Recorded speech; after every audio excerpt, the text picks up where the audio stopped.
Good evening, everyone, and welcome to our showing of our fourth selection, Out of Africa, 1985, in the current miniseries, The Dark Continent Hollywood Style, produced and directed by Sydney Pollack, with Meryl Streep and Robert Redford. The screenplay was adopted by Kurt Luedtke from the 1937 autobiography by Karen Blixen, who wrote as Isak Dinesen. Pollack and Luedtke took 2 years to complete the script, utilizing other sources besides Out of Africa, including Blixen's Shadows on the Grass and Elspeth Huxley's The Flame Trees of Thiki. The beautiful score was composed by John Barry. The film is set in Kenya, also known as British East Africa, in 1913, and tells its story as a series of 6 loosely coupled stories from Blixen's life, intercut with her narration. The final 2 episodes, the first of which is a reflection on her experiences in Kenya, and the second a description of her lover Dennis Finch Hatton's grave, were taken from Out of Africa, while the others were written for the film in imitation of her lyrical writing style.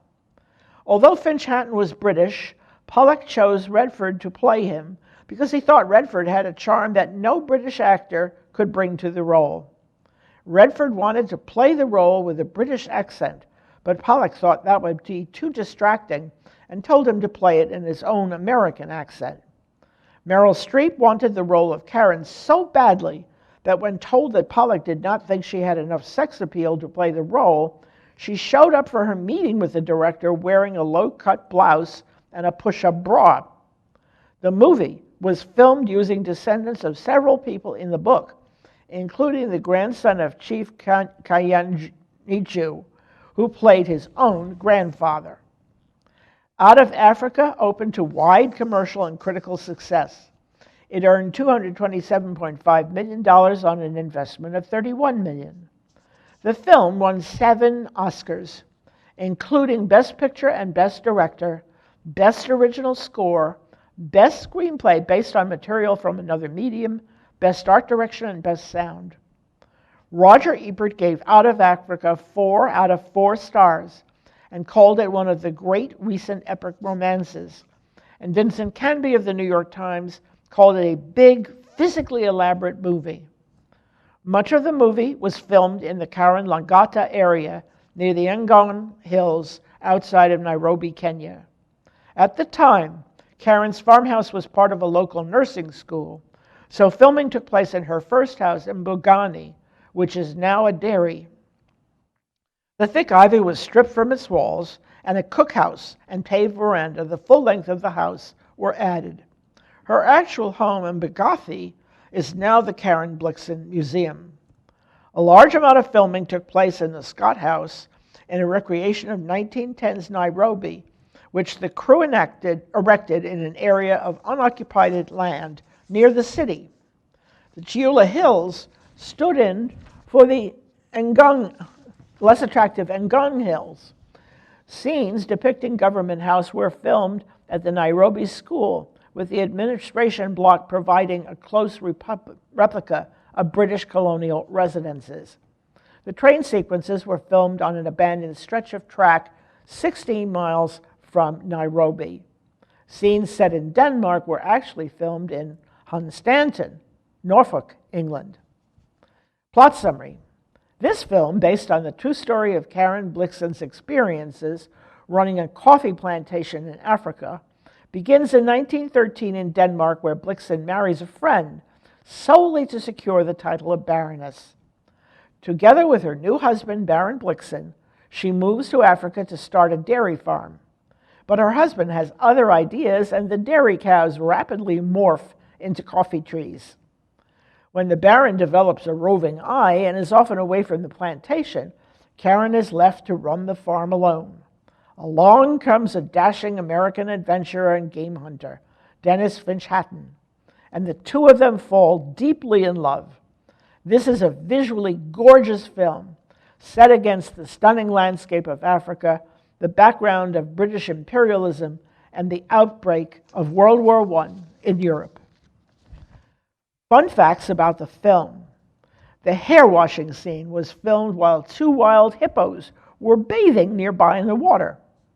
The Ethiopian model and actress Iman has a cameo as the character Mariamo. At Finch-Hatton's funeral, Karen reads from the Rime of the Ancient Mariner, quoting, "He brayeth well who loveth well, both man and bird and beast," which became the epitaph on his grave. She repeats the words that Dennis utters to her as he washes her hair. Karen's farm comprised over 4,000 acres, 800 Kikuyu workers, and an 18-oxen wagon. She actually had 2 dogs named Dawn and Dusk. The title scenes showed the main railway line from Mombasa to Nairobi as traveling through the Kenyan Rift Valley on the backside of the Ngong Hills. The train's passenger car was actually a combination of office sleeper facilities, originally used by supervisors during the building of the Uganda Railway, and was the actual car from which a man was taken and killed by a marauding lioness. John Barry's Oscar-winning score included a number of outside pieces, including Mozart's Clarinet Concerto and a number of African traditional songs. The town of Karen, just outside of Nairobi, was named after Blixen. Streep developed her accent by listening to recordings of Blixen reading her own works. Early in the film, when Karen is introduced to her servants, the first take of this episode was filmed in one long shot, which required Streep to meet and exchange dialogue with several other characters. As soon as the director yelled, "Cut!" Streep, who was wearing a high-collared blouse and snug jacket, yelled, "Get this thing off me!" and ripped off her jacket to reveal a large beetle which had crawled down the front of the jacket after the camera rolled, though she had completed the scene in character. Much of this scene remains in the final film. The compass that Redford gives to Streep actually belonged to Dennis Finch-Hatton. During the night, when Karen travels across dangerous terrain to bring supplies to her husband's regiment, a lion attacks one of the oxen, and she fights it off with a whip. Streep had been assured that the lion would be tethered by one of its back legs so it wouldn't get too close. But when the scene was actually shot, the animal was unrestrained and got closer than she anticipated. So the fear she displayed on screen was actually very real. The character of Felicity is modeled on Beryl Markham, another writer who lived in East Africa and was said to be another of Finch-Hatton's lovers. When Karen tries to convince the Kikuyu chief to allow the children of his tribe to go to school, she tells him that his children will remember him for this gift. But Farah, translating into Swahili, actually tells the chief that this is gone, and she thanks the chief. An intentional mistranslation. The waterfall scene during Dennis and Karen's flight is the Karura Waterfall, located 60 miles north of Blixen's home. Although filming of large herds was actually done in Kenya, lions and trainers were sent out from California for the hunting scenes. They had to use industrial strength fire extinguishers to keep the lions under control.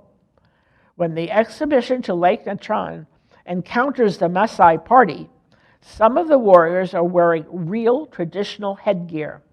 In Karen's time, these were made from real lions' manes. But at the time of filming, these headdresses had been illegal for a long time. So all but one of those seen were made with ostrich feathers instead of lion fur. The yellow biplane in which Dennis and Karen fly over the savannah was a Havilland DH-60 Gypsy Moth. The epilogue at the end of the film tells the audience that Karen published her first stories under the name Karen Blixen in 1934, and that she never returned to Africa. Things to look for. John Barry's lovely score. The famous hair-washing scene with 2 territorial hippos swimming nearby. Iman's cameo. Dennis's yellow de Havilland DH-60 Gypsy Moth. The wildebeest stampede scene. The quote from the Rime of the Ancient Mariner. The use of outside music, such as Mozart's clarinet concerto and the traditional African songs. The Maasai warriors with their elaborate headdresses. Beautiful sets for Karen's farmhouse. The scene in which Karen is introduced to her workers, filmed while a beetle was crawling down the front of her jacket. Finch Hatton's personal compass, and the epilogue. Now it's time to view Out of Africa. Sit back, settle down. Please remember, it may take a few minutes for the film to roll. Enjoy.